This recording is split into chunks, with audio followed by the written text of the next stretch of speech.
Hello, and welcome back to Secondhand English, the podcast for English learners who want to listen to natural, everyday conversations. I'm Mike. And I'm Taylor. We're so glad you could join us today. Today's topic is one I am very excited about. We're talking about pets. Yes, animals, pets, our furry friends. I feel like most people are either a dog person or a cat person. We both have pets, right, Taylor? We do. I have a bit of both. I have one dog and one cat. How about you, Mike? I am firmly in the dog person camp. I have 2 dogs, which is a handful, but I love it. A handful, that's a good expression. It just means they keep you busy. So since you have 2, why don't you start? Tell us about your dogs. Okay, I'd love to. So my older dog is named Cooper. He's a golden retriever, about 5 years old. He is the sweetest, calmest dog you will ever meet. Aw, golden retriever. They always seem so gentle. He really is. He just wants to sleep, get pet, and maybe go for a short walk. He's very low energy. We call him our old man, even though he's only 5. That's funny. So who is your other dog? My other dog is the complete opposite. Her name is Penny, and she's a 2-year-old beagle mix we rescued. She has endless energy. She wants to run, play fetch, and cause trouble from the moment she wakes up until the moment she goes to sleep.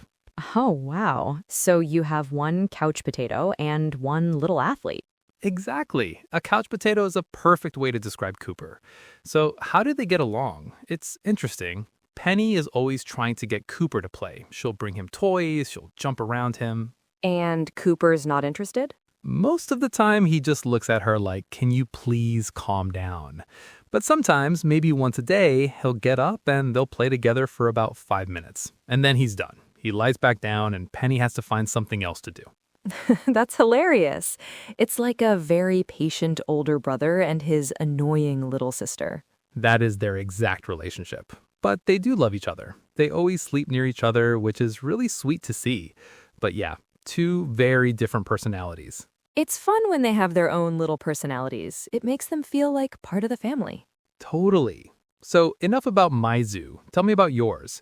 You have a cat and a dog. That seems like a complicated mix. It can be. So my cat is named Jasper. He's a big, fluffy orange cat. We've had him for about 7 years.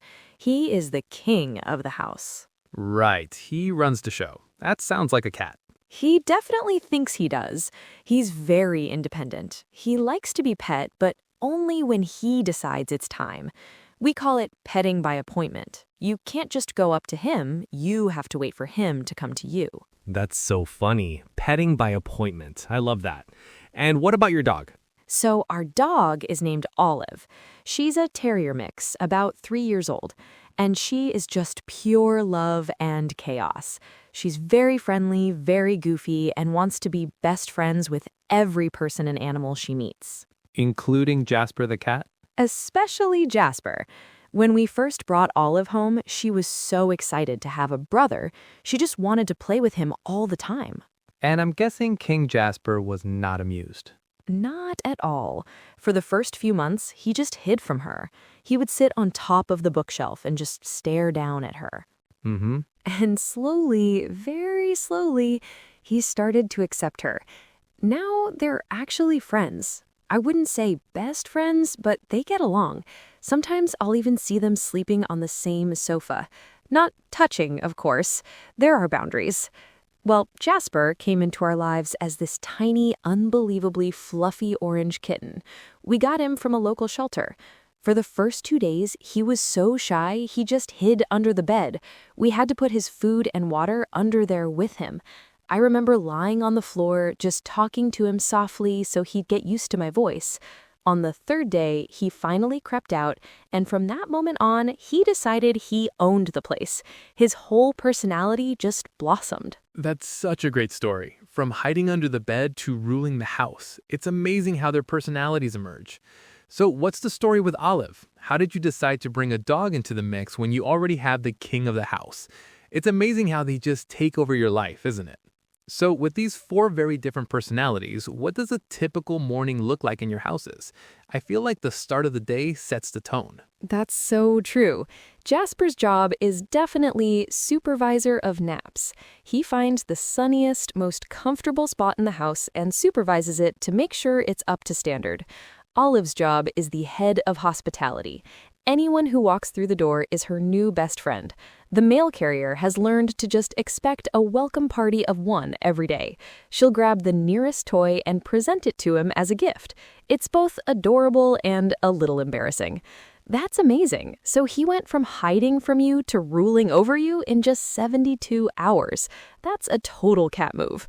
What about your guys? How did you first get Cooper? That's amazing. So, the old saying, fighting like cats and dogs, isn't true in your house? Nope, they have an understanding. Jasper is in charge, and Olive is happy to just be part of the team. That sounds like a good dynamic. It seems like having multiple pets is a common theme here. What do you think are some of the biggest joys of having more than one? For me, the best part is that they're never lonely.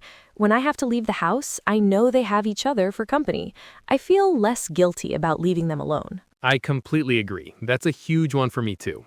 Penny, my energetic dog, really needs a friend to play with.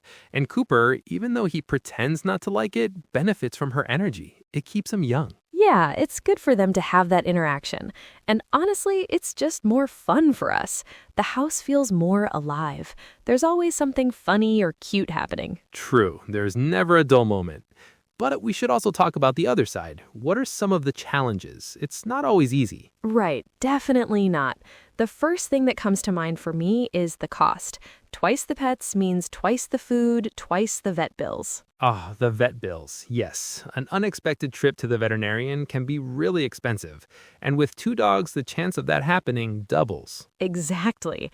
And simple things like traveling become more complicated. Finding a pet sitter for one animal is one thing, but finding someone to take care of a cat and a dog who have different needs, it's a challenge. I can imagine. Even just walking my two dogs can be tricky. One wants to sniff every single tree, and the other one wants to run a marathon. It's a workout for my arms just to hold the leashes. Yeah, that makes sense. You need a lot of coordination. So, with all that in mind, what advice would you give to someone who's thinking about getting a second pet? That's a great question. I would say the most important thing is to consider the personality of your current pet. If you have a very anxious or older pet, bringing a high-energy puppy into the house might be very stressful for them. That's really good advice. We thought about that with Cooper. We made sure to get a second dog who was friendly and respectful. The introduction process is also key. You have to introduce them slowly and carefully. Don't just throw them in a room together and hope for the best. Right. And also be realistic about the time and money. It really is double the work. It's not just getting a second pet, it's adding a whole new dynamic and responsibility to your life. Totally agree. But if you're prepared for it, it can be one of the most rewarding experiences. The bond they form is something really special to watch. It really is. Despite the challenges, I wouldn't trade having two dogs for anything. They bring so much laughter and joy into my home.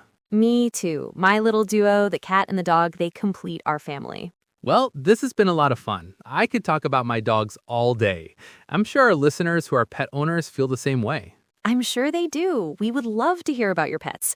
You can find us on our social media channels and share a story or a picture of your animal companions. Yes, please do. We'll post pictures of Cooper, Penny, Jasper, and Olive there as well. That's all the time we have for today's episode of Secondhand English. Thanks so much for listening. We hope you enjoyed the conversation and maybe learned a new word or two. We'll talk to you next time. Bye. Bye, everyone.